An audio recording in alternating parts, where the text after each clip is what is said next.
તો પછી હવે અમને લેટેસ્ટ સારવાર બતાવો કે આનાથી મુક્તિ મળે અથવા રોકાઈ જાય. રાઈટ.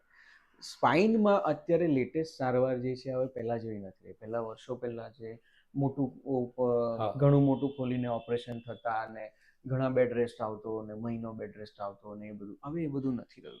સ્પાઇનમાં અત્યારે જે લેટેસ્ટ જ્યાં અમે MRI કરીને જ્યારે આપણે જોઈએ કે મણકામાં ગાદી ખસી છે કે કંઈ પણ થયું છે, તો માઇક્રોડિસ્કેક્ટમી જે દૂરબીનથી થતું હોય છે, દૂરબીનથી સારવાર કરવા માટે એક નાનો ચેકો આવે જ્યાં 2% આવે, પેશન્ટ બીજે દિવસથી ચાલતું પણ થઈ જતું હોય છે.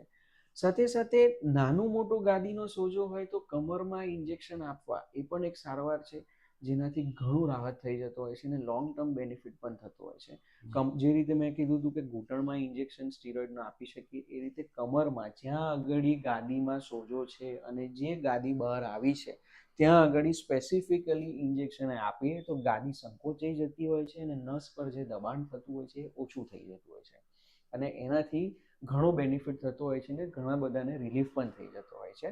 એ એક કમરમાં બધા કહેતા હોય છે કે મને યુઝ્યુઅલી લેડીઝ કહેતા હોય છે કે ડિલિવરીનું ઇન્જેક્શન માર્યું તો એના પછી મને પેઇન ચાલુ થઈ ગયું. એવું નથી. કમરમાં ઇન્જેક્શન આપવો પણ એક કમરના દુખાવાની ટ્રીટમેન્ટ છે. એટલે એ છે.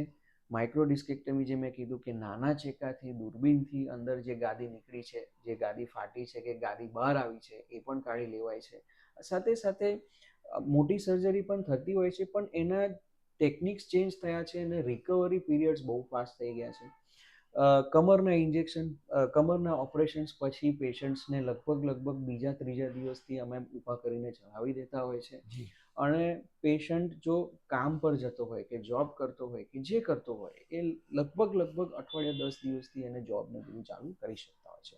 ઓફકોર્સ વજનવાળું હોય તો અમે થોડુંક વેઇટ કરાવીએ, પણ ઓફિસ જોબ હોય કે બેસવાની કે એવી કોઈ જોબ હોય તો અમે અઠવાડિયે 10 દિવસ પછી એમને જોબ કરીએ છીએ.